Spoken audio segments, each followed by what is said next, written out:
Salam, hər vaxtınız xeyir olsun, əziz və dəyərli şagirdlər. Bugün sizdən ifadələrin vurğulara ayrılması mövzusuna aid bir maraqlı sual izahı verəcəm. Diqqətlə qulaq asın.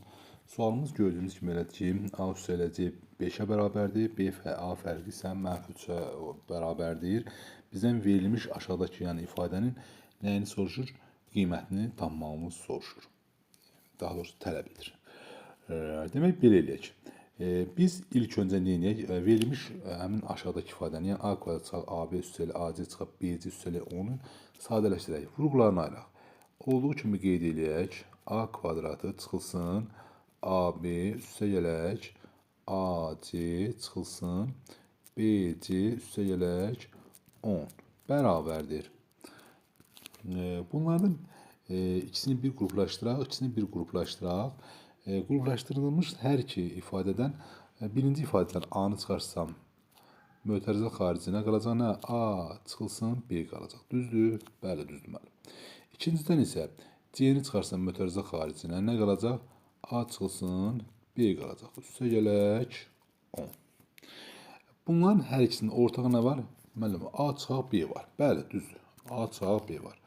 A çıxılsın B-ni çıxarsaq mötərizə xaricinə qalacaq nə? A üstə gələk C vurulsun A üstə gələk C üstə gələk 10.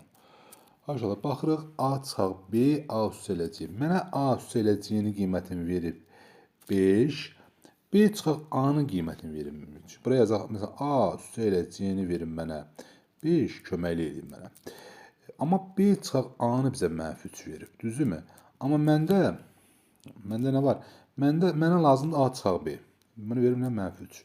Mən nə edəcəm? B çıxaq A bərabər -3. Hər iki tərəfi -1-ə vursam, dəyişiləcək olacaq nə? A çıxaq B bərabərdir 3. Demək, məndə A çıxaq B-nin də qiyməti var, A üstə gələk C-nin də qiyməti var. Gətirək yazaq yerinə. A çıxaq B 3-dür, yazdıq yerinə. A üstə gələk C 5-dir, bunu da yazdıq yerinə. 3 vuraq 5, üstə gələk 10. Yəni, 15 üstə gələk 10 bərabər oldu nəyə?